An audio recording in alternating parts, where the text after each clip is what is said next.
Waktu kecil, dia udah diusir sama keluarganya dan hidup di jalanan. Dia pun tumbuh menjadi pencuri hingga pembunuh berantai yang sadis. Ya, pria ini mendapat julukan Rio Martin. Bersama gue Jovelani, inilah Crime Story.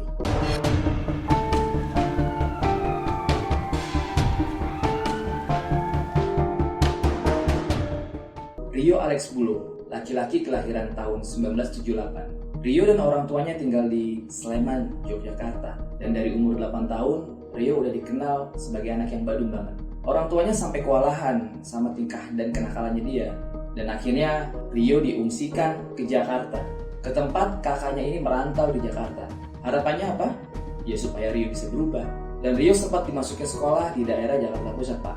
Dipindahin ke Jakarta, bukannya malah makin baik nih anak, justru malah badungnya menjadi-jadi. Di Sleman mungkin kenakalan remaja ya ala-ala bocah kampung lah sebagaimana mestinya. Dan di Jakarta ini dia malah suka mabok-mabokan, dan dia juga kenal juga yang namanya ganja. Sekolahnya udah pasti hancur. Padahal umur Rio dan kakaknya ini selisih 12 tahun.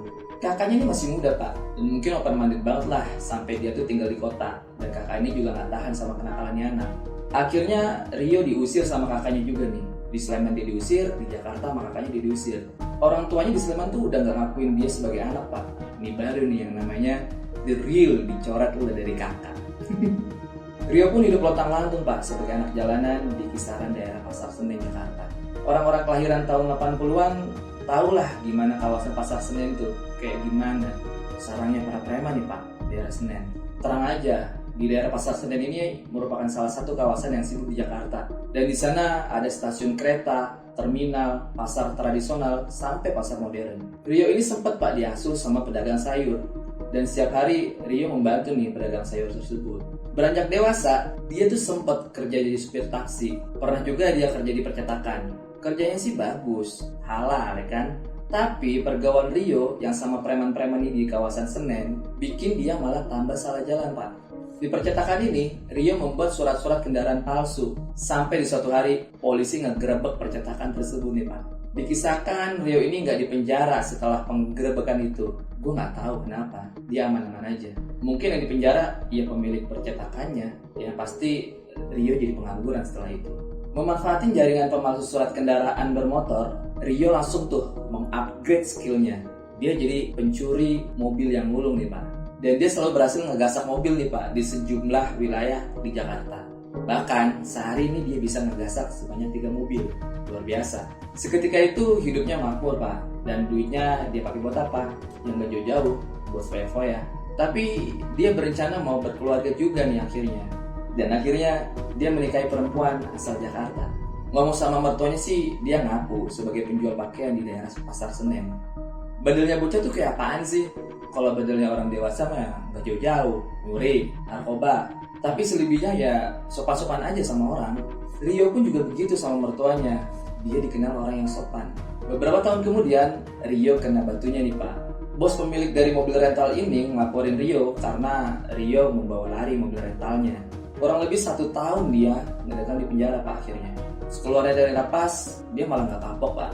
Dia masih aja ngelakuin pencurian mobil.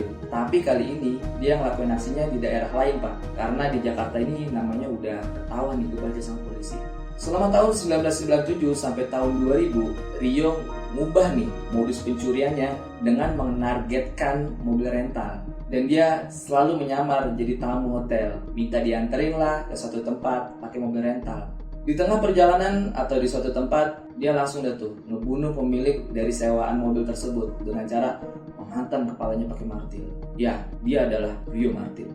Tapi ngomong-ngomong soal martil, gue jadi inget sama si Neng cantik kali ini nih. Jangan-jangan film The Raid ini keinspirasi sama si Rio Martin ini.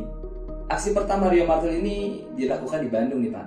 Karena dia udah masuk DPO oleh kepolisian, nah Rio selalu bergerilya nih, pindah-pindah ke suatu tempat. Aksi selanjutnya dilakukan di Surabaya. Lagi-lagi dia bawa kabur sebuah mobil Mercy. Korbannya tewas, Pak, dipukul pakai martil.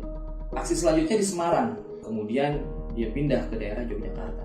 Nah, di Yogyakarta ini aksinya sempat gagal, Pak. Gara-gara martil yang dia pakai untuk mengeksekusi dari korban tersebut kelepas. Dan Rio pun berhasil kabur. Kejahatannya baru benar-benar berhenti saat dia ngelakuin aksinya di daerah Banyumas. Modusnya sih masih sama, nginep di hotel, pakai jasa mobil rental, dan kali ini dia ngaku sebagai pengusaha properti. Rio minta tuh dianterin ke daerah sekitar Banyumas buat nyari lahan buat garap. Setelah selesai keliling kota, Rio ngajak pemilik mobil rental ini nih buat ngobrol di kamar. Nah, di kamar hotel ini nih, Rio Martil membunuh pemilik mobil tersebut. Setelah ngelakuin aksinya, Rio segera cabut tuh dari kamar tersebut.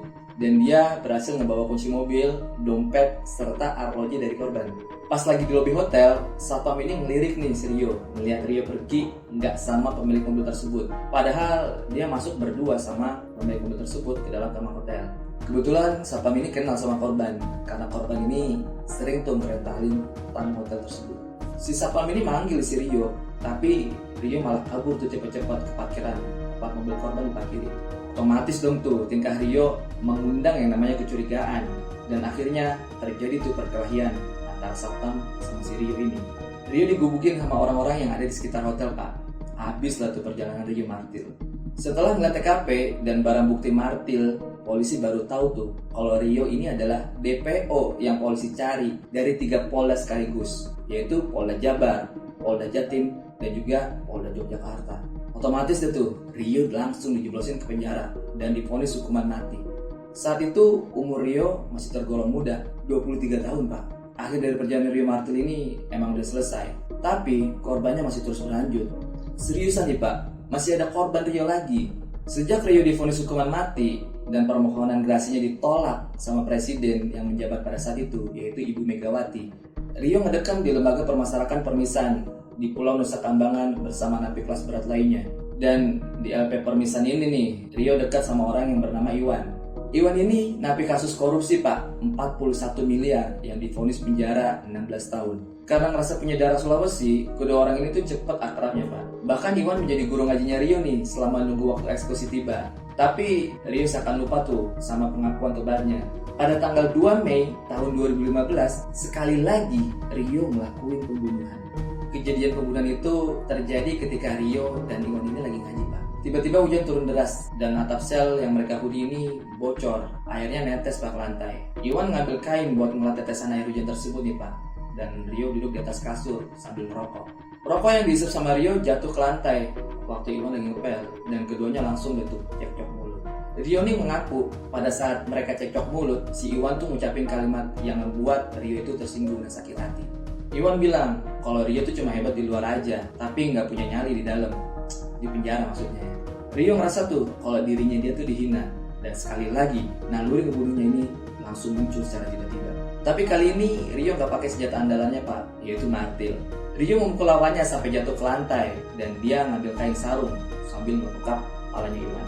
Kemudian langsung dia tuh ngebenturin kepalanya Iwan ke tembok kamar mandi berkali-kali, Pak, sampai tewas. Iwan menjadi korban kelima dari sang pembunuh berantai Rio Martil. Menjelang eksekusi mati, Rio menitipkan Al-Quran nih buat ketiga anaknya yang masih kecil-kecil, Pak. Al-Quran yang biasa dibaca dalam lapas nih sama gurunya sendiri, yaitu si Iwan yang dia bunuh. 8 Agustus 2008, pukul 22.30, Rio dibawa keluar lapas untuk sebuah kawasan sunyi di daerah Karangtengah, Banyumas. Di luar lapas, orang-orang pada ngumpul nih, Pak, penasaran sama tampang Rio, sang pembunuh berantai ini. Ditambah banyak berita yang beredar kalau Rio ini punya ilmu kanuragan gitu, Pak. Dia bisa ngelapasin borgol cuma dengan cara menggosok-gosok tangannya nih, Pak. Dan isu ini tuh dibenarkan sama polisi yang mengusut kasusnya. Saat penyidik nanya nih, kenapa dia nggak melarikan diri aja? Lo tau nggak jawaban Rio apa? Saya kasihan sama polisi, udah lelah jaga saya. Gokil, men. Beberapa petugas keamanan lapas mungkin ngakuin nih kemampuannya Rio. Banyak dari mereka bawa daun kelor. Daun ini ceritanya buat menangkal ilmu kanuraganya Rio nih, Pak. Tapi isu itu sirna seketika ketika Rio benar-benar tewas di tangan petugas.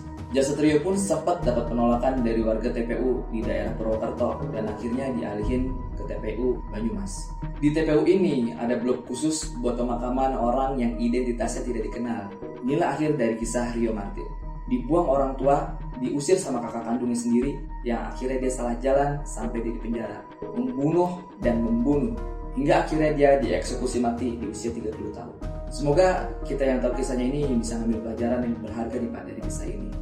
Hati-hati sama orang yang baru dikenal, sebandel-bandelnya anggota keluarga, ya keluarga juga lah yang bisa nyelamatin kita biar nggak salah jalan. Oke, segitu aja pembahasan criminal story untuk video kali ini. Silahkan like kalau lo suka sama video ini, dan subscribe buat lo yang belum subscribe. Gue Jovelani pamit undur diri. See ya.